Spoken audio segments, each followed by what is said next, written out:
Please, no one else will touch it, and the rite is in 2 days."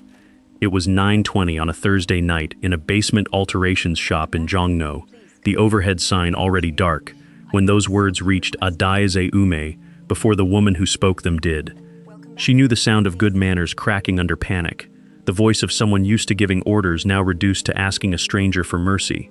The visitor's coat alone cost more than Adaeze's monthly rent, and outside, in the humid dark, a driver waited without once looking at the shop, as though the address embarrassed him.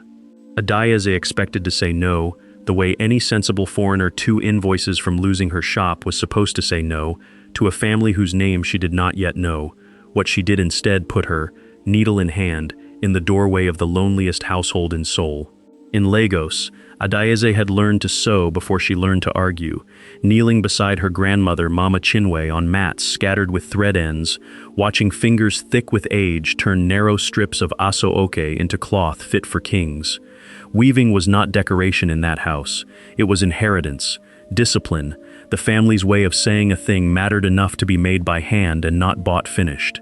Adaeze had carried that discipline across an ocean, into a basement on a narrow Jongno side street where she now mended other people's clothes for money that arrived, some months, later than the rent did. Her visa renewal sat in a folder on the counter, 3 documents short. 2 invoices from a department store contract were the only thing standing between her and a decision she refused to name out loud. She had built something here, alone, stitch by stitch, the way her grandmother taught her, and she was not yet ready to lose it for anyone's grief, however real it sounded through a half-open door.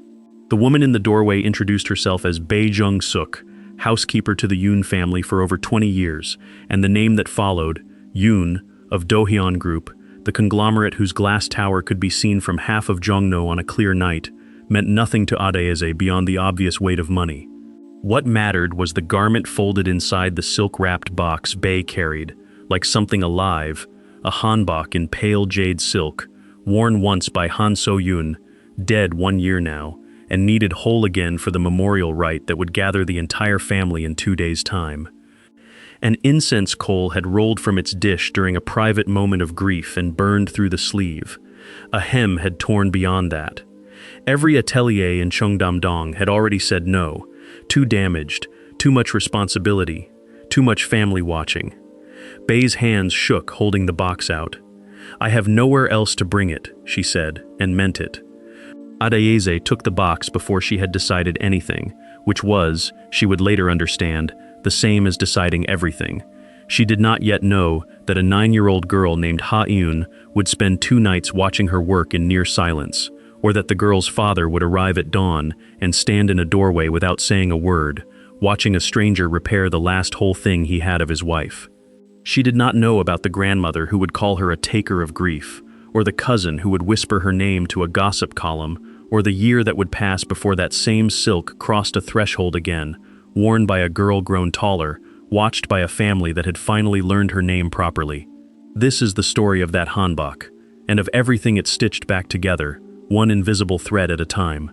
At 9:20 on a Thursday night, Adaeze Ume was folding the day's last order, 3 white dress shirts, cuffs taken in for a delivery man who came by every few weeks, when the overhead bell above her door rang twice, uncertain, as if the visitor's hand had needed a moment to decide. The shop occupied half a basement on a narrow street behind a noodle restaurant in Jongno, 4 sewing machines, 2 dress forms, and a single window at pavement level that let in ankles and umbrellas rather than light. Adaeze had rented it 2 years earlier, with savings that no longer existed, and a plan that mostly still did. She looked up to find a woman perhaps 60 years old, expensively but plainly dressed, holding a flat box wrapped in silk the color of unripe mango, her eyes red-rimmed in a way that had nothing to do with the cold outside. Behind her, at the curb, an imported car idled with its headlights off, as though its owner did not want to be noticed waiting. Adaeze set down the shirts. "We're closing," she said gently, "but come in out of the wind." Adaeze had grown up on a compound in Lagos, where cloth was never just cloth. Her grandmother, Mama Chinwe, wove aso-oke on a narrow loom under the mango tree, strips no wider than a hand, joined later into wrappers worn at weddings and funerals and the naming of children, and she had put a needle into Adaeze's fingers before she put a spoon there, or so the family joke went. A stitch you cannot see is worth more than one you can, Mama Chinwe used to say, holding up work to the light to check for shadows, for the telltale ridge of a lazy hand. Adaize had carried that sentence across an ocean and half a continent, through a design program in Lagos, a short unhappy stint at an export garment factory, and finally to Seoul, on a work visa sponsored by a boutique that folded within a year, leaving her to open this basement shop on savings that were now, 18 months later, mostly gone. She was good, better than good, but being good had never yet been the same as being safe.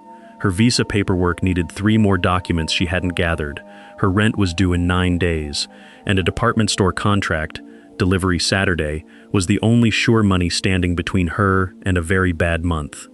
Bae Jung-suk had worked for the Yoon family for over 20 years, since before the young master became the tired, careful man he was now, since before the little girl existed at all, and in that time she had never once had to beg a stranger for help. She did it anyway, standing in a basement that smelled of steam and machine oil because there was no one left to ask.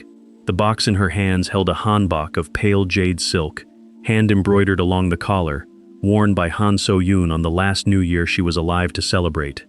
A memorial rite was set for 2 days from now, the anniversary Jesa, the whole extended family gathering at the family Hanok, and during a private moment before an earlier ceremony, an incense coal had rolled from its dish and burned a fist-sized hole through the sleeve, tearing further at the seam when someone tried to catch it.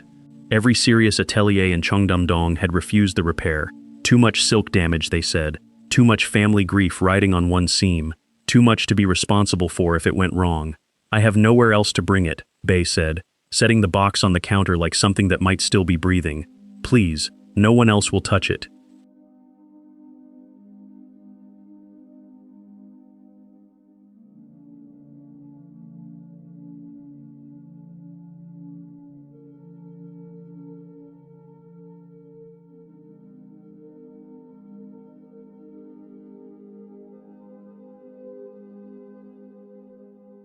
Adaize opened the box slowly, the way she opened anything she suspected might be worse than described.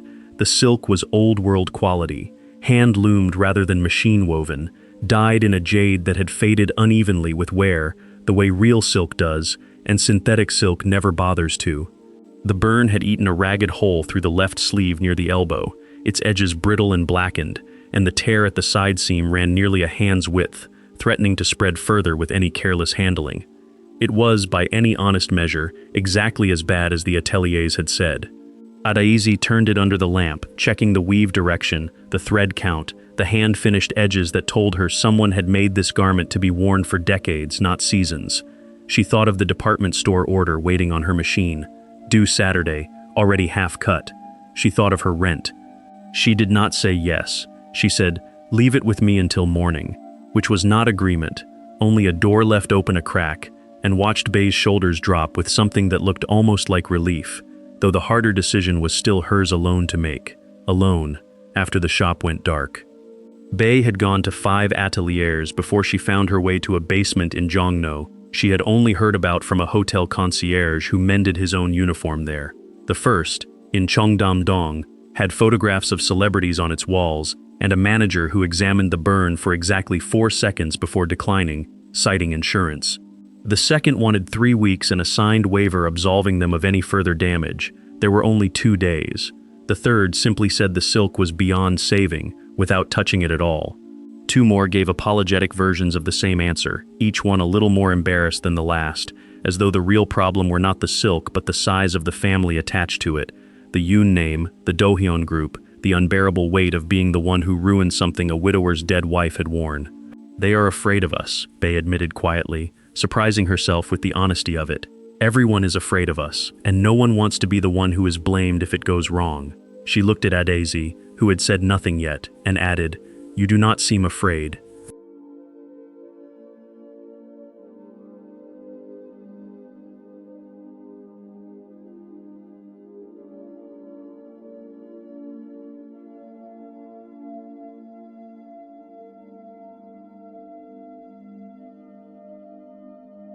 What Bae did not know, and had no reason to ask, was that Adaize had her own countdown running quietly beneath the conversation. The Hyowan department store order, 300 staff uniforms needing hems and cuffs adjusted before a Saturday morning delivery, was the single largest contract she had ever landed, negotiated over 4 months of patient emails and one nerve-wracking meeting in a conference room where she had been the only person not wearing a blazer. It paid enough to cover 2 months of rent at once, and more importantly, it was proof, on paper, that her business existed at a scale beyond 1 woman and 4 machines, proof her visa renewal application badly needed. She had already cut most of the fabric. 2 more full days of work remained, days she did not have to spare if she gave them instead to 1 antique sleeve and 1 desperate housekeeper. Her landlord did not accept apologies as payment. Her caseworker at immigration did not accept good intentions as documentation. Adayeze looked at the burned silk again, turning it once more under the light, and felt the 2 obligations sitting on opposite sides of a scale that would not balance no matter how she looked at it.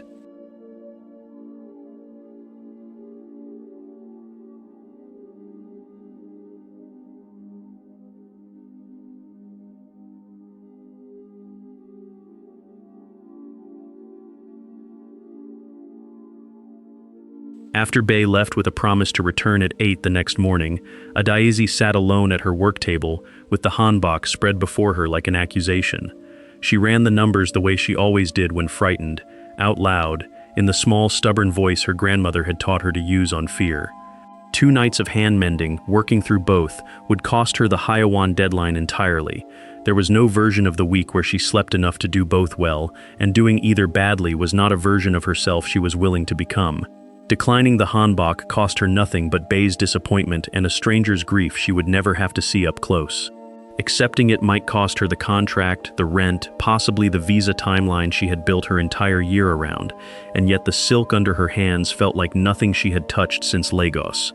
Hand-loomed, deliberate, worth saving in a way 300 identical department store hems were not. She thought of Mama Chinwe's hands checking work for shadows. She thought of what it would mean to be the 6th atelier to say no. Somewhere past midnight, without any clean argument for it, she picked up the phone. The Haiwan buyer answered on the second ring, sounding surprised to hear from a vendor at that hour, and Adayeze made herself say the words plainly, without excuses that would sound like weakness. She could not guarantee the full order by Saturday, and she wanted to tell him now rather than let him discover it at delivery. He was not unkind, but he was clear. The contract had a penalty clause, and a partial delivery would very likely mean no renewal in the spring. Adayeze thanked him and set the phone down carefully, the way she set down anything expensive and already broken. Here is why. She sat with the loss for exactly as long as it took to boil water for tea, allowing herself that much and no more, and then she cleared her work table of everything except 1 lamp, 1 spool of silk thread dyed as close to jade as the shop's stock allowed, and the burned sleeve of a dead woman's hanbok. She texted Bey a single line, "Bring it back in the morning, I will start tonight," and did not wait for a reply before threading her first needle. Whatever this cost her, she had chosen it with open eyes, which was, she told herself, at least a kind of dignity.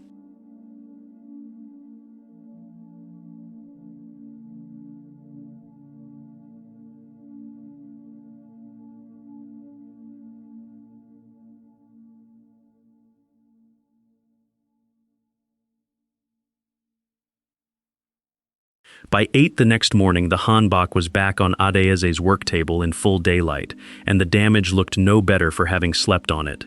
She spread the Geogori jacket flat and studied the weave under a magnifying lamp, counting threads per inch, testing the give of the silk between 2 fingers, the way her grandmother had taught her to test any cloth before deciding how hard it could be pushed.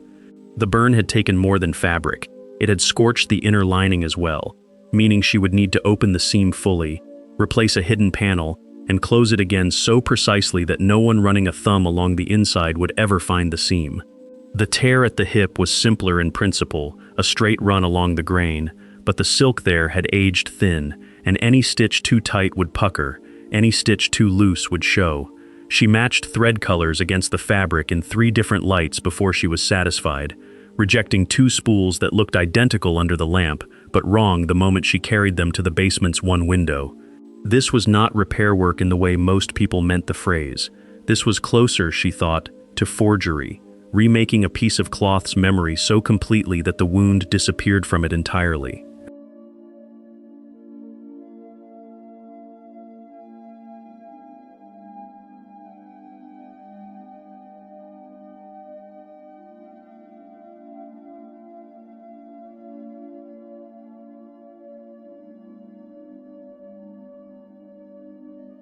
The first night went by in the particular silence of concentrated work, broken only by the hum of the refrigerator upstairs in the noodle restaurant and the occasional car passing on the street above the pavement-level window. Adaeze worked the burned panel first, easing the scorched threads free one by one rather than cutting them away, salvaging what could still be salvaged from the original weave before introducing anything new. She built the replacement lining in thin, overlapping layers, each pass of the needle small enough that light would not read a boundary even under close inspection. Her back began to ache somewhere around midnight, in the specific way it always did after the third hour bent over a single seam, and she stood, stretched, made more tea, and sat back down without seriously considering stopping. Mama Chinwe used to say that cloth remembered who had touched it carelessly, that you could feel a rushed hand in a finished piece even years later, a kind of impatience woven permanently into the fabric. Adaeze thought of that now, working the needle slower than her exhaustion wanted, because whoever eventually wore this hanbok again, a widower, a daughter, a grandmother she had never met, deserved a garment that remembered only care.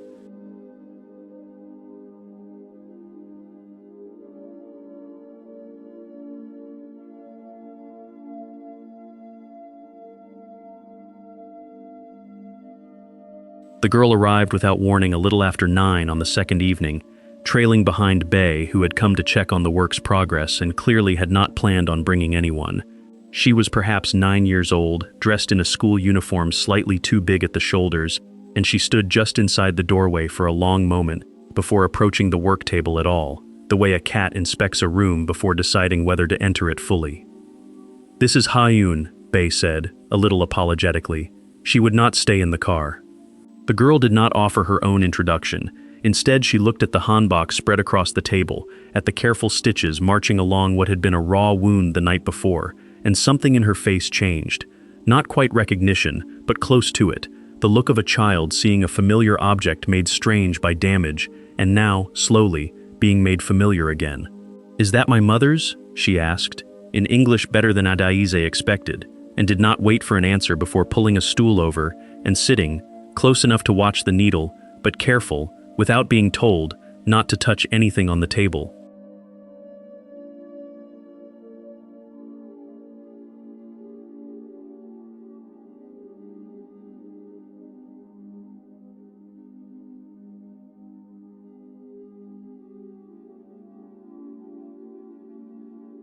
Ha-In did not talk much once she settled onto the stool, which suited Adaeze fine at first, exhausted as she was, and deep into the tear along the hip seam that demanded her full attention.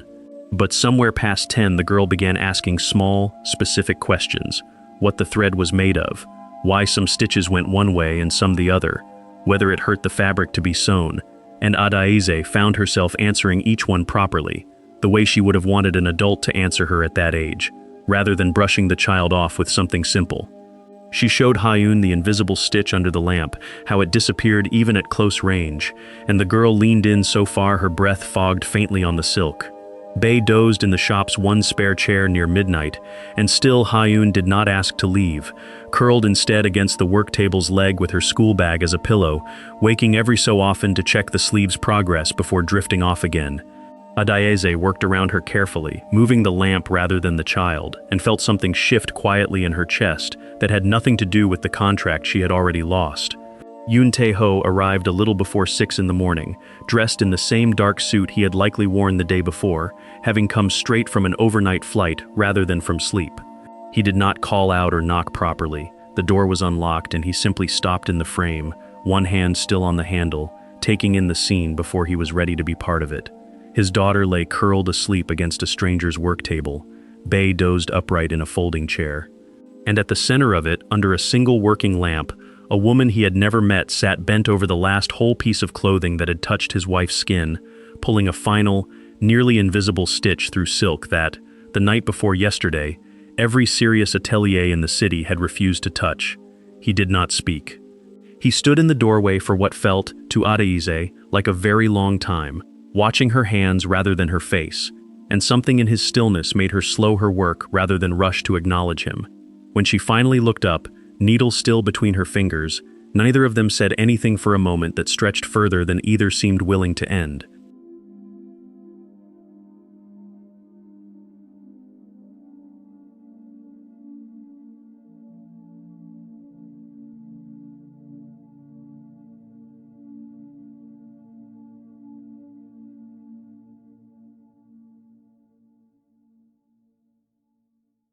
Adaze learned who he was only after the silence broke, and even then, mostly from Bei, who straightened in her chair and performed the small, anxious choreography of an employee caught sleeping. Yoon Tae-ho was the chief executive of Dohyun Group, third generation of a family that had built shipping into steel into the glass tower visible from half of Jongno on a clear night, and he wore that weight the way some men wore expensive coats, carefully, as though it might slip if handled wrong. He had lost his wife, Han So-yoon, 1 year ago to illness that the household staff still spoke of only in careful half-sentences, and in that year, Bei told Adaeze quietly, while he crouched to lift his sleeping daughter, he had barely spoken above what business required. He crossed the small basement now and knelt beside the work table, not to inspect the Hanbok yet, but to look at his daughter's face, brushing hair from her forehead with a gentleness that seemed to surprise even him. Only then did he turn to the silk itself, and to the woman who had spent 2 nights repairing it, and Adaeze watched something complicated move across his features. Gratitude, certainly, but also something warier, as though he did not yet trust a stranger's kindness to be simple.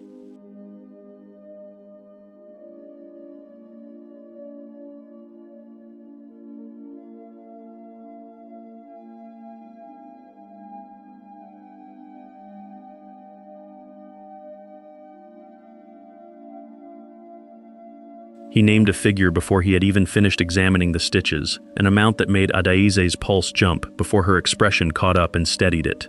It was not an unreasonable offer for the work. If anything, it accounted generously for the 2 lost nights and the risk no other atelier had been willing to carry, but something about the speed of it, the way he said the number the way other men might hand over a business card, sat wrong in her chest. "That's more than the work is worth," she said, and watched him blink, clearly unused to the correction. She named her own price instead, closer to what she would have charged for any careful, difficult repair, explaining without quite meaning to, that she had not taken the Hanbok to be paid extraordinarily for it, only to be paid fairly, the way she wanted to be paid for everything she made. Tae-ho studied her for a long moment, an expression she could not fully place, somewhere between confusion and the beginning of respect. "Most people," he said finally, "ask for more than I offer, not less." Adaeze folded the finished jeogori along its seams, careful not to crease the new work. "I'm not most people," she said, and did not elaborate further.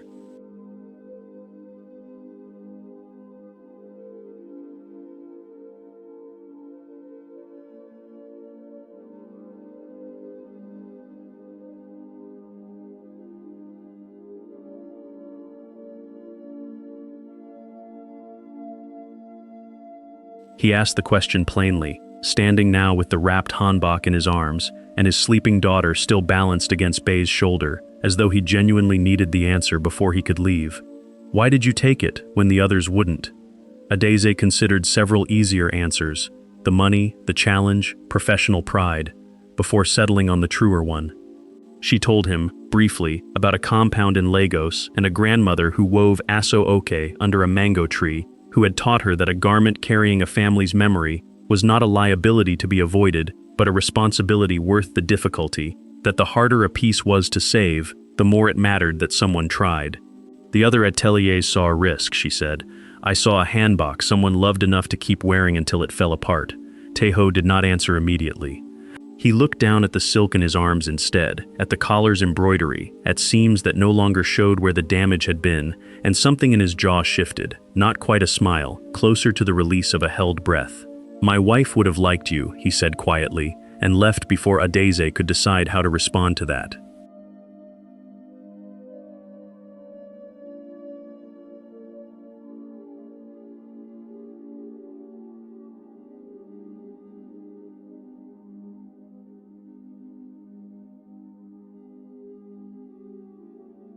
The family car pulled away a few minutes later, Bei in the front seat, Ha-eun still asleep against her father in the back, and Adaeze stood in her own doorway watching it go the way she had watched Bei's driver refuse to look at the shop 2 nights before. Except now it was her own gaze she couldn't quite pull back inside. She counted the payment twice after the door closed, more from habit than doubt, and set most of it aside immediately for the rent that no longer felt like an emergency. The Hyawan contract was still gone. That math had not changed, and would not change however this new arrangement unfolded. But something else had entered the ledger that did not translate easily into numbers. a child's unguarded questions about thread, a man's stillness in a doorway, a name, Yoon Tae-ho, that she suspected she had not heard for the last time. She told herself, locking up as the sun properly rose over Jongno, that this was simply one difficult job well finished, nothing more, the kind of story she would tell herself in 6 months as an example of a risk that had, this once, worked out. She did not entirely believe it, even as she thought it. Bae returned 8 days later, not with an emergency this time, but with an armful of ordinary excuses. 3 of Seo Yoon's cardigans that needed reviewing for moth damage, a silk scarf with a loose thread, a coat whose lining Bae insisted was coming apart, though when Adaeze examined it she found the lining perfectly intact. She said nothing about the discrepancy, only accepted the coat and set a fair price for a genuine mend elsewhere in the seam, understanding without being told exactly what was happening. The household, it seemed, had discovered a reason to keep a door open that grief alone had kept shut for a year, closets full of a dead woman's clothing that no one had been able to face sorting, now given a purpose in small, manageable pieces, one garment carried down to a Jongno basement at a time. Adaeze did not mind the excuse, whatever its real shape. She had grown fond, in the space of one long night, of a child who asked good questions and a housekeeper who worried too much, and she suspected, though she would not have said it aloud yet, even to herself, that she did not entirely mind the possibility of seeing the girl's father again either. Within a month, Ha-eun had established a habit of stopping at the shop most Tuesdays and Thursdays, walked over by Bae after school let out, ostensibly to check on whichever garment was currently under repair, but mostly, both of them understood, simply to sit on the same stool and talk. Adaeze taught her to thread a needle properly, to not thread with one hand the way Mama Chinwe had taught her, and in exchange Ha-eun taught her small phrases of Korean, polite greetings, the words for needle and thread and patience, correcting Adaeze's pronunciation with the merciless precision only children offer freely. Adaeze returned the favor in Yoruba, a handful of words her grandmother used to sing while weaving, and watched Ha-eun repeat them with careful seriousness, as though collecting them for later use. They drank tea from mismatched cups Adaeze kept behind the register. The girls sweetened more than any adult would allow, and some Thursdays Ha-eun brought drawings, a Hanbok in colored pencil, a mango tree she had never seen but had heard described, a woman with 2 long braids that Adaeze recognized, with a small jolt as herself. She pinned the drawings above her work table, one by one, until they outnumbered the fabric swatches she kept there for reference. The first time Adaeze was invited to the Yoon family Hanok itself, it was for something almost absurdly ordinary, measuring Ha-eun for a new school uniform, a task any tailor could have handled, except Bae had insisted, and Tae-ho had not overruled her. The house sat behind high stone walls in a quiet neighborhood that still remembered its older shape despite the glass towers pressing in from every direction, its wooden beams dark with age, its courtyard swept so carefully that Adaeze felt conspicuous, simply walking across it. Inside, the rooms carried the particular hush of a house, organized around an absence, Seo Yoon's photograph still on the walls, her reading chair still angled toward the window, nothing rearranged in a year that Adaeze could detect. Tae-ho appeared briefly during the measuring, offering tea he did not stay to drink, and lingered a moment longer than the errand required, before excusing himself to a call he did not seem eager to take. Adaeze noticed, without meaning to catalog it, how carefully he moved through his own home, as though certain rooms still belonged to someone else, and he was only a considerate guest in them. She wondered, folding her measuring tape, what it would take for that to change. He began finding reasons to be present when Adaeze visited, small ones at first, a signature needed on an invoice that Bae could easily have handled, a question about fabric care that any household staff member could have answered. By the 3rd visit he stopped pretending the reasons were necessary at all, simply appearing in the courtyard as she was leaving and walking her partway to the gate, talking about nothing important with the careful awkwardness of a man out of practice at conversation that wasn't business. He told her, one evening, about the first year after Seo Yoon's death, how the house had felt less like a home and more like a museum he was obligated to maintain, how Ha-in had gone nearly silent for months and he had not known how to reach her through it. "She talks to you," he said, not quite meeting Adaeze's eyes, "more than she's talked to anyone since." Adaeze did not know how to answer that without overstepping into territory that wasn't hers to claim. So she said only that children found their own way back to speaking when someone gave them room to do it without pressure. Taeho nodded slowly, as though filing the observation away somewhere he intended to return to. One evening, over tea in the shop after Ha-eun had fallen asleep on the stool again, Adayeze told Taeho properly about Mama Chinwe, about the compound in Lagos, about aso oke cloth woven specifically for funerals, wrappers meant to be worn once at the burial of someone loved, and then folded away forever, never worn again, kept only as a marker that mourning had been done properly and completely. "We don't repair those," she said. "They're meant to hold one moment and then rest." She explained that the Hanbok was different in her understanding. Not a funeral cloth, but a living garment, meant to be worn again at each memorial, carrying the dead forward into every future gathering, rather than sealing them into one single day of grief. That was, she said, why she had thought it worth saving so badly, even at real cost to herself. It wasn't a relic to be preserved behind glass. It was a way of keeping Seo-yun present at her own daughter's future, still dressed, still part of the family's ongoing life, rather than its ending. Taeho listened without interrupting, turning his teacup slowly in his hands, and when she finished he was quiet long enough that she wondered if she had said too much. "I didn't think about it that way," he admitted eventually. "I only thought I had failed to protect the last thing that was hers," he told her, haltingly, about the year of board meetings attended on autopilot, of investors who expected grief to resolve itself within a decent interval, of a mother-in-law who called weekly to ask whether Ha-eun was eating properly, whether the house staff were keeping things exactly as Se-eun had kept them, as though any deviation might constitute a second loss. He had not, he realized as he said it aloud, allowed himself a single conversation this unguarded since the funeral. Adayeze recognized the particular loneliness in his voice, not the absence of people, he had plenty of those, but the absence of anyone he trusted enough to be uncertain in front of. She did not offer comfort in the easy, practiced way people sometimes did with grief. Platitudes meant more to end a conversation than continue it. She simply let the silence sit until he was ready to break it himself. Ha-ain laughs again. "Since you," he said finally, looking at his sleeping daughter rather than at Adayeze. "I don't know how to thank you for that properly. I'm not sure money is the right currency for it."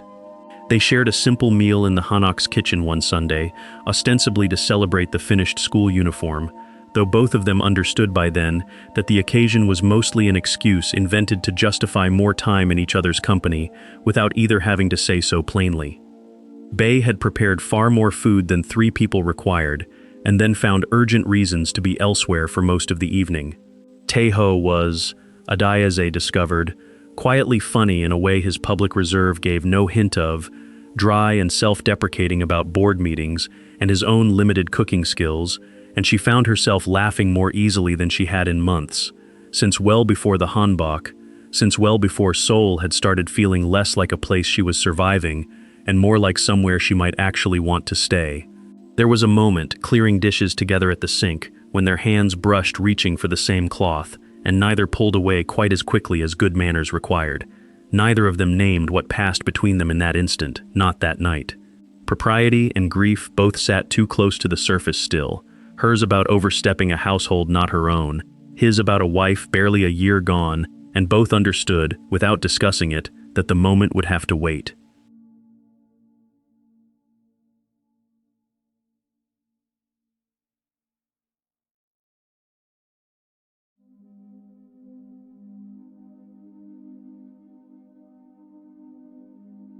It was Ha-eun who eventually said aloud what the adults kept circling without landing on.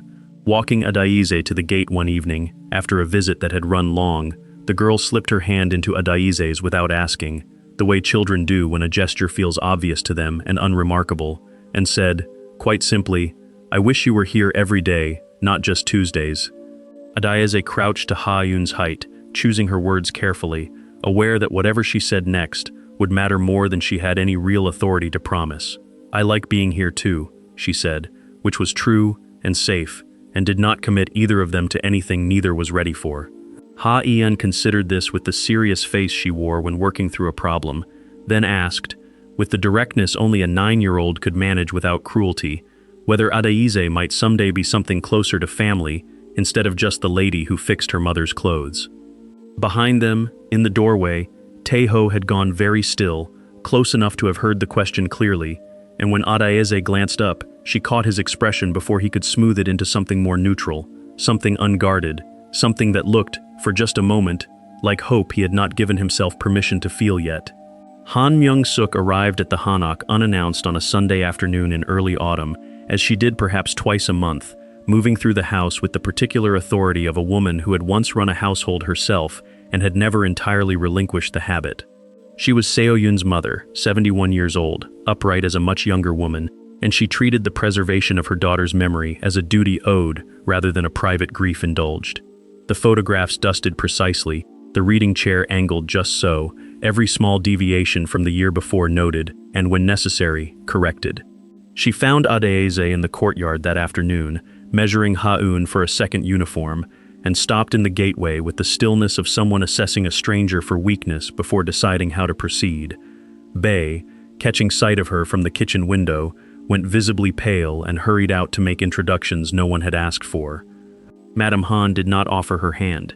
She looked instead at the tape measure in Adaeze's fingers, at the drawings pinned above nothing visible from where she stood but that she clearly already knew about, and said, in careful, precise English chosen deliberately to exclude no possibility of misunderstanding, "You are the seamstress who has been coming to my daughter's house." The conversation that followed happened in the courtyard, in view of no one but Bae hovering anxiously near the kitchen door, and Madame Han did not raise her voice once, which somehow made the accusation land harder than shouting would have. She had heard, she said, about the Hanbok, about the visits that had multiplied since, about a granddaughter who now spoke of a stranger with more warmth than she spoke of her own grandmother some weeks. "My daughter is 1 year dead," she said, each word placed with the precision of someone who had rehearsed the sentence in private before delivering it. "And a foreigner has found a way to profit from touching what's left of her." Adaeze felt the accusation land somewhere just beneath her ribs, sharper for containing enough truth to make outright denial feel dishonest. She had been paid. She had kept coming back. She had allowed herself to want things in this house that went beyond one repaired sleeve. But the shape Madame Han gave it, of calculated advantage taken from a grieving family, bore no resemblance to anything Adaeze recognized in her own conduct, and she made herself hold the older woman's gaze rather than look away as guilt might have suggested she should. "I was paid fairly for one Hanbok," she said quietly. "Everything since has been given, not charged for."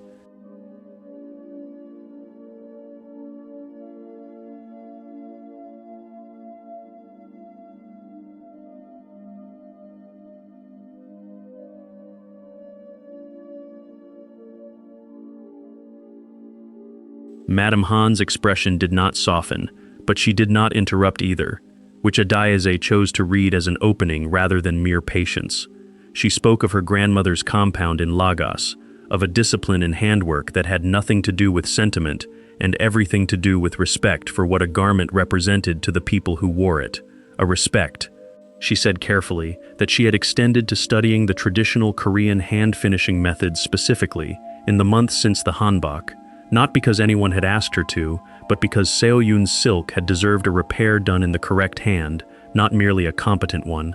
She had spent evenings after closing reading what she could find on the old court sewing traditions, practicing stitches on scrap silk until her fingers understood a technique that was not, originally, hers to inherit. "I don't expect you to trust a stranger with your daughter's memory," Adaeze said, "but I would ask you to judge the work and the girl's happiness rather than assume the worst of both because I wasn't born into this family or this country." Madame Han said nothing for a long moment, studying Adaeze's face with an intensity that felt less like hostility now and more like genuine uncomfortable reconsideration, though she gave no ground yet in her expression.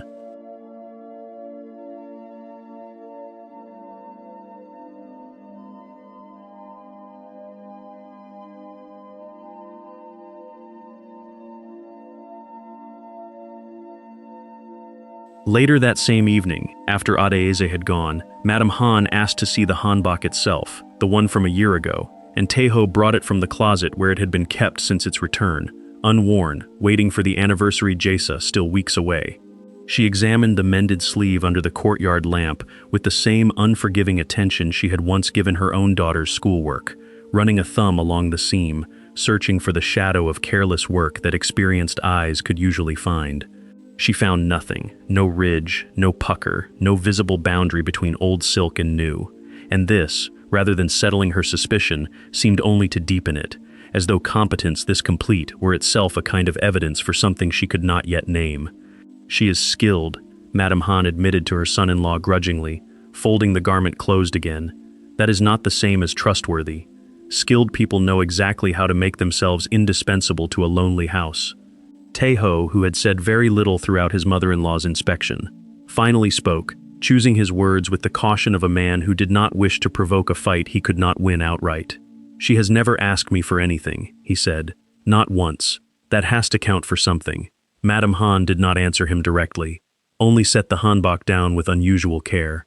Adeyeze walked home from the Hanok that evening, replaying the courtyard conversation in a loop she couldn't quite silence, second-guessing not the facts of what she'd said, but the wisdom of having said anything at all to a woman who clearly measured trust in decades, not conversations.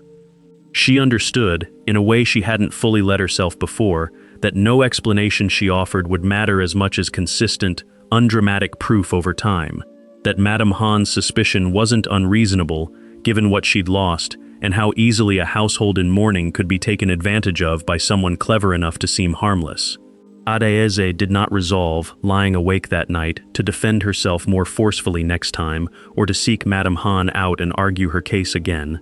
She resolved instead to keep doing exactly what she had already been doing, showing up on the days she said she would, charging fairly for work performed, letting Ha-in's evident happiness and the quality of every repaired seam speak for her rather than her own words. If Madame Han needed a year of behavior rather than one conversation to be convinced, Adeyeze decided, then she would simply provide the year, the way she provided everything difficult in her life, quietly, competently, and without asking anyone's permission to keep trying. Yoon Ji-hye, a cousin on Taeho's side, who had spent most of the past year positioning her own daughter as a potential future match for the widowed CEO, first noticed the Nigerian seamstress at a family gathering in early winter, present without any obvious occasion requiring her, standing comfortably in the kitchen with Bae, while Ha-eun laughed at something out of earshot. Ji-hye watched the scene with the particular attentiveness of someone calculating what it might cost her, and did not like the arithmetic she arrived at. She noted the ease between Adeyeze and the household staff, the drawings still pinned in a basement shop she had gone out of her way to visit once, unannounced, under the pretext of a torn hem. She noted most of all the way Taeho's eyes tracked Adeyeze across a crowded room without his seeming aware he was doing it, an attentiveness she had never once managed to draw from him herself despite considerable effort. Ji-hye told herself her concern was for the family's dignity, for Seo-yoon's memory, for a grandmother's peace of mind, rather than her own disappointed ambitions, and perhaps she even believed it. Whatever the honest mixture of motives, she left the gathering that evening already composing, in her head, the story she intended to tell someone who would listen.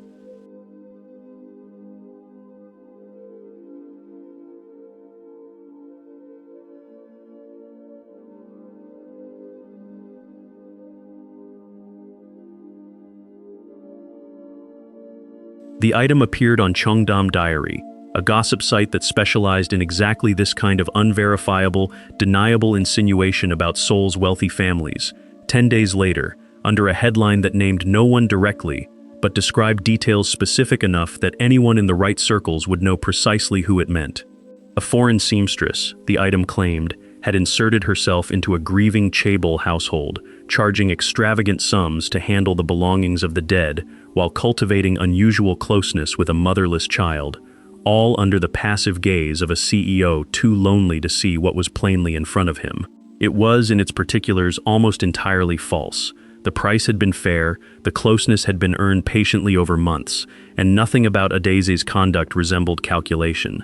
But falsehood built on a scaffolding of true details travels faster than correction ever can, and within a day the item had been shared widely enough that comments had begun accumulating beneath it, most of them cruel, several explicitly about Adeze's nationality, in terms that made Bae, reading them aloud in horror the next morning, stop halfway through a sentence rather than finish it. Ji-hye did not sign the tip. She did not need to. She had known exactly what a well-placed rumor would do without her fingerprints on it at all.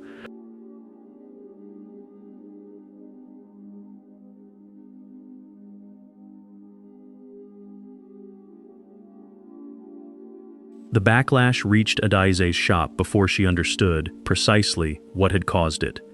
Two regular clients canceled standing appointments within the same week, one of them citing a scheduling conflict that did not survive close examination, the other not bothering to explain at all. A stranger left a one-star review online referencing the CEO's foreign mistress in language too specific to be coincidental, and though Adaize reported it and eventually had it removed, the damage of its brief existence could not be unseen by whoever had already read it. Worse than the business losses, which she could at least calculate and plan around, was the sensation of walking down her own street in Jongno and wondering for the first time in 2 years whether the noodle restaurant owner's slightly cooler greeting that morning meant he had read the article too. She had built this shop, this small independent life, specifically to avoid depending on anyone's good opinion of her beyond the quality of her stitches, and now a story she had never consented to be part of threatened to define her regardless of how carefully she had actually behaved. She thought, more than once that week, about the department store contract she had already lost, and wondered bitterly what exactly she had traded it for.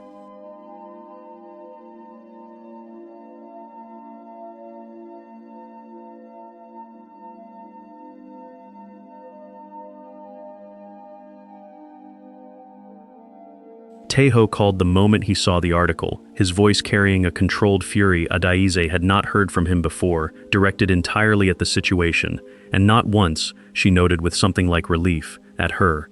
He offered legal action against the site, a public statement correcting the record, whatever resources it would take to make the story disappear as quickly as it had arrived. Adaize found herself, oddly, talking him down rather than accepting the offer outright.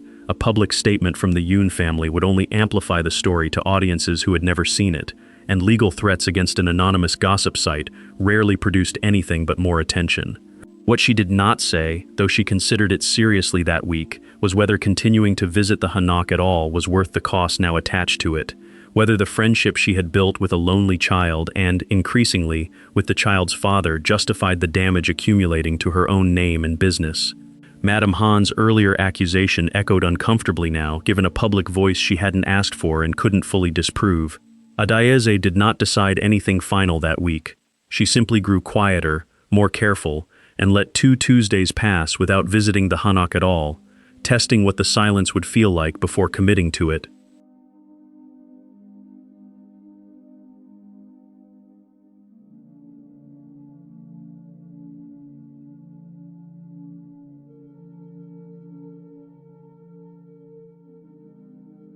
Ha-in noticed the missed Tuesdays more sharply than anyone else in the household, and by the second one she had worked out, with the particular clarity children bring to adult evasions, that something had gone wrong that no one intended to explain to her properly.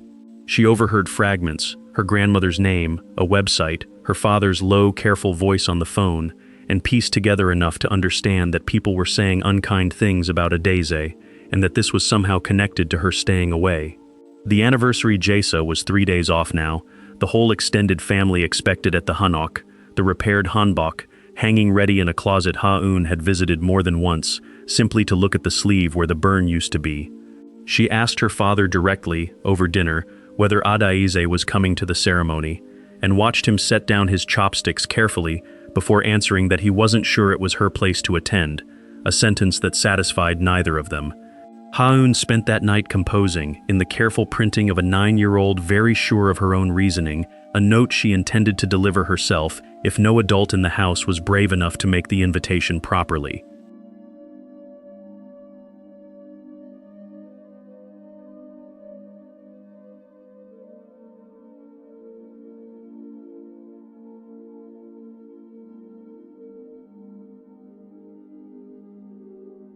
On the morning of the Jesa, before the extended family arrived, Madame Han asked to help dress her granddaughter in the mended hanbok herself, a task she had performed at every prior ceremony and had no intention of relinquishing now regardless of whatever suspicions she still carried.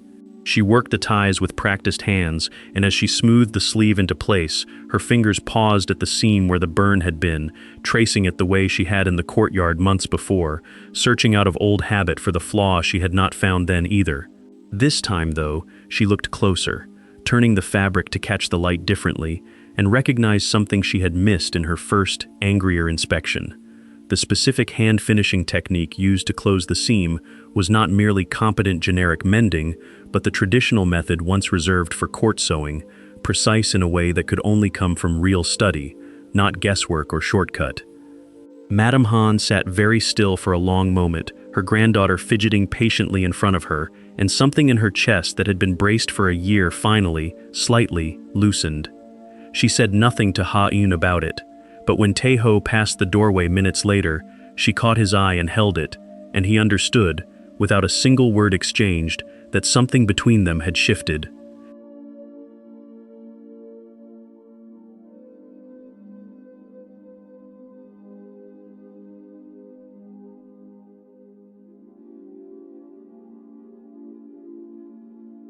The Jessa proceeded through its careful, formal stages, the ancestral table set with exact precision, the bows performed in their proper order, the extended family gathered in numbers Adaeze would never have imagined filling one courtyard. Jihye stood near the back, close enough to see her cousin's daughter in the pale jade hanbok that had, weeks earlier, been the subject she had whispered about to a website that never printed her name. It was Tae-ho who broke the ceremony's expected rhythm, standing after the final bow to address the gathered relatives directly, his voice steadier than Adoeze, watching from just inside the gate at Ha-Eun's insistence, had ever heard it. He explained, plainly and without embellishment, that the hanbok his daughter wore had been beyond saving by every established atelier in the city, and that a seamstress named Adaeze Ume had spent 2 sleepless nights repairing it by hand when no one else would try, using a traditional stitch she had taught herself specifically out of respect for what the garment meant. He did not name the gossip site, he did not need to. Every person present understood exactly which rumor he was answering, and whose recent absence from these gatherings had gone conspicuously unremarked upon until now. I chose to trust her, he said simply, because she never once asked me to.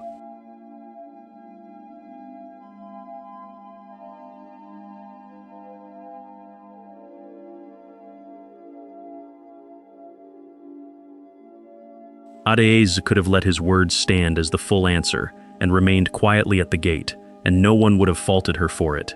Instead, prompted by a small hand tugging insistently at her sleeve, Ha-Eun, who had slipped away from the family group specifically to fetch her, she crossed the courtyard herself, aware of every eye that followed her, Jihye's included, and stopped a respectful distance from where the family stood gathered. She did not apologize for anything, because she had done nothing requiring apology, and she did not thank Tae-ho effusively for defending her, because that would have suggested she needed defending more than she needed to be heard on her own account. Instead, she spoke briefly and simply about the hanbok itself, about matching thread in 3 different lights, about a stitch she had learned specifically because So-Yoon's memory deserved the correct hand and not merely a competent one, about a grandmother in Lagos who had taught her that the hardest garments to save were always the ones most worth saving.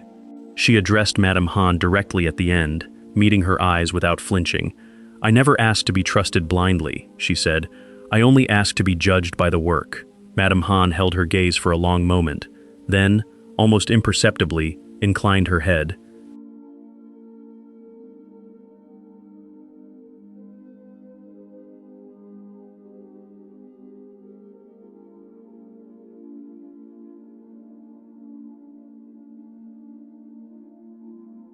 A week after the Jessa, Madame Han appeared at Adaeze's shop unannounced, without bay, without any driver visible at the curb, carrying nothing but a small, paper-wrapped parcel that she set on the counter without ceremony.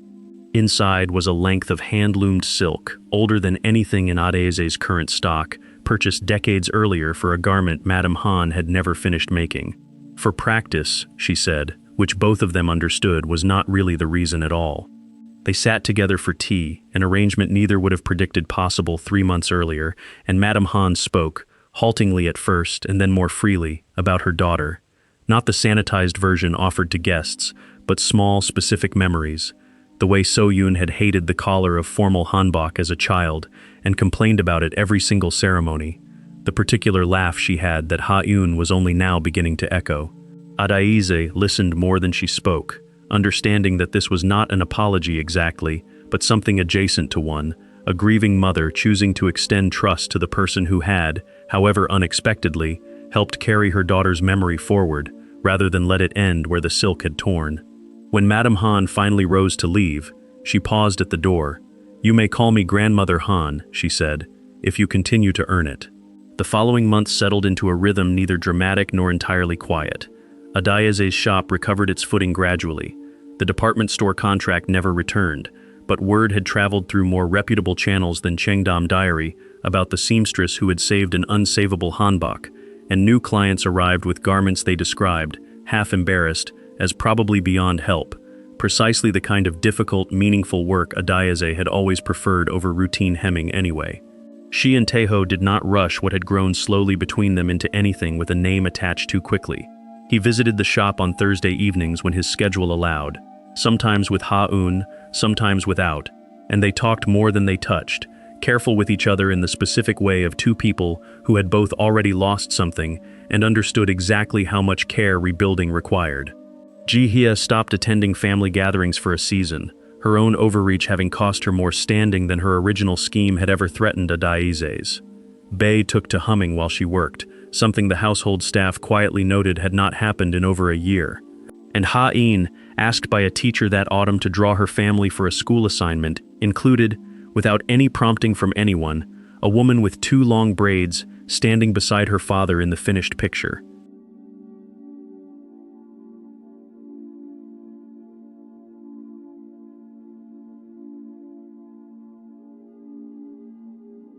One year after the night the incense coal rolled from its dish, the family gathered again for the anniversary jessa, and Ha-eun, taller now by a noticeable inch, wore the same jade hanbok that had once traveled to a basement shop in Jongno, wrapped in silk and desperation. The mended sleeve had held perfectly through a full year of careful storage, and one earlier wearing, its seam still invisible, even to Madame Han's practiced eye, which she checked, out of habit now more than suspicion, before the ceremony began. Adayeze stood among the family this time, not at the gate but properly within the courtyard, beside Bae and not far from where Grandmother Han sat with the particular composure of a woman who had finally made peace with a change she had not chosen but had come, slowly, to welcome. After the bows were finished and the family began drifting toward the meal prepared inside, Taeho found Adayeze near the courtyard's old persimmon tree and told her, quietly, that he had a new commission for her, not a repair this time, but something entirely new. A hanbok jacket for Ha-eun's coming birthday, modern in cut but traditional in spirit, and he wondered whether she might consider setting a band of her grandmother's aso-oke into the lining, Lagos and sole woven together in one garment, deliberately for the first time. Adayeze began the new jacket 2 evenings later, alone in the basement shop after closing, the way she had begun the hanbok exactly 1 year before, except this time nothing about the work carried grief in it at all. She unrolled a narrow strip of aso-oke that Mama Chinwe had woven years ago and shipped to Seoul at Adayeze's careful, specific request.